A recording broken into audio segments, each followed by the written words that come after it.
guys, welcome back to my channel. If you are new here, welcome. My name is Anna and I make videos about personal finance, getting out of debt, becoming financially independent and generally just bossing life. So if that's something you're interested in, do check out the rest of my channel, and if you like what you see, do subscribe. So I sort of went back and forth on creating this video because I feel like this is something that a lot of people are already aware of and I wasn't sure how much value it's going to add. However, I do know that a lot of my subscribers are people who are just starting out on their journey as well. So I'm going to give it a go, and if the video is not very popular or not very helpful, then at least I've tried. Why didn't you call? Something in the air. It may come as a surprise to you, but I don't really have, or I haven't really had, an emergency fund. Shock, I know. However, my focus so far has been on paying off debt. So in my sort of view, it was the thing that was stressing me out the most. And I suppose at the time, my employment was very, very secure and I had no reason to worry about it. Now, as I've mentioned previously, I've changed jobs and let's just say my employment is no longer as secure. And if you've been anywhere other than under a rock, you will know what's going on in the world currently, and a lot of people have lost their jobs, and potentially people who didn't think they would lose their jobs. A lot of companies are doing redundancies and a lot of businesses are going bust, and it's really just sort of driven home the need for an emergency fund. And the other thing that's recently happened to me is, again, if you follow me for a while, you'll know that I own my flat under a shared ownership scheme. And as a leaseholder in a flat, you are responsible for any repairs or any works that need doing. And it's come to my attention that there may be some potential rather expensive work that might need doing to the block. So that's kind of really scared me, and although I've been thinking about an emergency fund for a while, I haven't started one. So today we're going to look at emergency funds, look at how to calculate it, and we're going to calculate what my emergency fund needs to be and see how far I can get into creating it and how quickly. So what I'm going to do is in future videos I'm going to give you updates, obviously not in every video, but as the emergency fund grows I'll give you updates and we'll see how long it takes me to build up an emergency fund. Hi guys, Future Anna here, and I realised there was one thing that I forgot to say in this video. If you are investing and you don't have an emergency fund, I would strongly urge you to stop putting money into investments and actually build up an emergency fund, because you never know what will happen, and if an emergency comes along and you need to take credit, chances are the amount you're going to pay on your credit are probably going to be more than you're going to earn in your investments in the short term. Please be smart. I've actually, in this week alone, I've had £650 of unplanned spend, and had I not had this emergency fund, I would have probably had to be in overdraft or take out a loan or something, and it would not have been ideal. So please be smart, and yeah, let's get back to the video. So although I've mentioned that you should have an emergency fund in case anything goes wrong, like a big repair or anything like that, I'm going to base my emergency fund calculations based off of months of unemployment. So this is like one of the easiest ways to put a goal together in terms of how much you want to save. So what I'm going to do is talk you through all these expenses that I think need to go into your emergency fund, and then we'll calculate what it should be. But before we get into that, I do want to cover a couple of points on emergency funds. The first one being, if you do make an emergency fund, do make sure it's in an easy access account. So I've spoken before about my Marcus by Goldman Sachs account, and I think at the moment they're not taking any new customers because everyone rushed to them during the pandemic when the interest rates went down a lot, because they kept their interest rate quite high, relatively quite high. And that account, it pays good interest. It's not as good as if you'd lock the money away, but if you do put your money in an account that's locked, that you have to wait a month or 6 months or a year to access, what are you going to do if you lose your job tomorrow?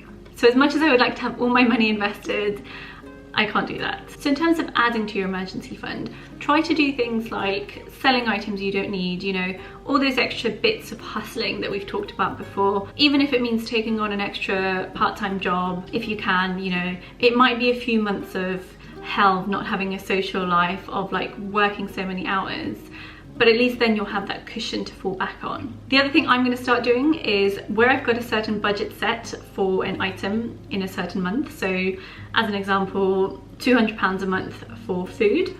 If in a particular month I spend, for example, £170, I'm going to put that £30 straight into the emergency fund. So in the past, I would just go, oh great, I've got a bit of extra budgets and I'm just going to go and buy myself, I don't know, a bottle of Prosecco or something nice that I wouldn't have purchased before. But instead of doing that and just wasting that money just because I have it and it's available in my budget, I'm going to keep putting it into the emergency fund for now. Same with any additional income. So with things like the money that I got recently from my Etsy sales, I've put that straight into my emergency fund. And the final point I wanted to make just before going into the calculations is keep track of how far you've come in terms of how long you can go without a job. So what I'm going to do is in my spreadsheet, I'm going to calculate how far along I am to reach my goal of 3 months and 6 months. So 3 months tends to be like the safe option because that at least gives you a chance to look for other work and get back on your feet. Or even with something like the current situation in the UK, some people had to wait 3 months before they got their government support. So if you can get yourself through 3 months, chances are you'll be okay. But of course, the longer your emergency fund can last you, the better off you'll be. But 3 months also tends to be enough time to, you know, do things like do some hustles or, you know, sell things or take money out of more sort of illiquid investments. So in terms of what you want to do when setting up an emergency fund is you want to have the expenses that you can't not pay covered by your emergency fund. So these are things that you can't get away with not paying. For example, your mortgage, if you have a mortgage, or your rent. You don't want to, you know, have your house repossessed if you do have a mortgage. You know, you need money for food to sustain yourself. So we're just going to go through my expenses and how much that totals up for like each month, and then just figure out how much that's going to be for a 3 month or a 6 month emergency fund and how far along I am to keeping this, so you can all keep me accountable going forward. As I said, the first 3 things that are on my list are going to be rent, mortgage and service charge. So these are like my housing costs, where if I don't pay them I can get kicked out of my flats, which wouldn't be very good. And then the next 3 after that are going to be my basic bills in terms of electricity, water and heat. So you can see here I spend about £30 a month on electricity and heat. And then although I pay water every 6 months, I don't want to, you know, need this emergency fund during a time when the water bill comes. So I'm just going to assume that for every £22 I've got, it's like a month's worth of water. The next thing is council tax. So with council tax, you can't not pay it. You can get into a lot of trouble with the council, and yeah, if you're in the UK, you should know this. Unfortunately, council tax is one of those things that you just have to pay. The next one is Wi-Fi, and I'm going to tell you why. It's one of those things where it'll be quite hard to do things like, you know, look for a job or work from home, you know, even for things like passive income. So for example, doing YouTube and things like that. You know, it's almost impossible to do without Wi-Fi. So I've added Wi-Fi onto the list, and closely followed by a phone bill. So I am on a contract and it would be really difficult not to have contact with people, or, you know, if I did lose my job, you know, make phone calls or do things on my phone to try and find another job. The next one is contents insurance. Again, if I'm without a job, this isn't something that I want to stop paying just in case something then happens to my property. It wouldn't be great. So I want to keep that in, and it's only £7, so I just want to make sure that I can keep paying that. The next thing is my 0% card. Now, because this is essentially a debt, I don't want to pull myself into more debt. I've paid off all my interest-bearing debt. I've said debt a lot there. But it's just something that I don't want to, you know, have a negative effects on my credit rating if I've lost my job or something.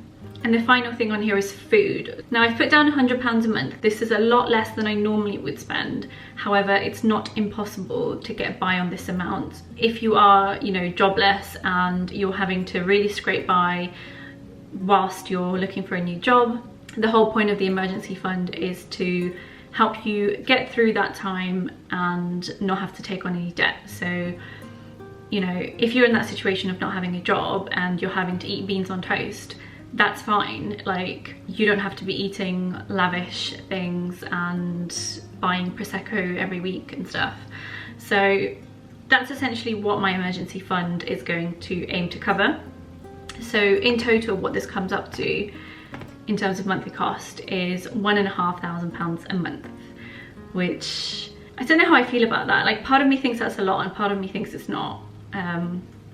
But essentially, in order to have a 3-month emergency fund, I need £4,500, which I think is doable. And it's crazy to think that that's actually a fairly attainable goal in terms of saving that. It's not something that seems so far out of reach. And for me, that's like a really good psychological thing where I'd find it easier to save for things when they seem more attainable. The 6 monthly number will be £9,000. That seems a bit more far away, but of course the first hurdle is to get to 3 months, and then anything after that will be a bonus. But I just wanted to see how that would look in terms of 6 months. So my current cash saving is £710.59, which ends up being 15% of my 3-month goal. So that's what I meant about keeping track, because as I put money into that savings account, seeing that number, that percentage number increase is going to be really good psychologically. And then just have it in there for the 6-month one, 7.89% towards the 6 monthly goal. And then what I've done down here as well is I wanted to compare this to like an emergency fund of what I would need in Poland to cover my expenses in terms of the emergency fund. So the minimum amount I would need to survive in Poland would be about £500 a month. And therefore, emergency fund wise, for 3 months, I would need 1,500, of which I'm already almost halfway there, which is great. Of course, things might happen before I go to Poland, and that emergency fund number, what I have saved, might change. But it's good to know, you know, if you've watched my previous videos, you know that I'm aiming to go and move to Poland. So this kind of gets me a bit more excited in terms of saving that emergency fund as well. And then for a 6 monthly goal in Poland, I need £3,000, of which I'm about 24% of the way through. So that's my emergency fund. That's where I'm heading for, aiming for, and that's what I've got saved so far. I will give you further updates as I make substantial chunks into that emergency fund. I hope it's been a useful video. Again, I wasn't quite sure how useful people would find it, but fingers crossed at least a few people will see this and think, oh, I need to do something like this, and they will have a nice cushion to fall back on. Anyhow, I'm going to stop rambling now. Thank you so much for watching, and if you've stuck with me this long, thank you. See you in the next video. Bye.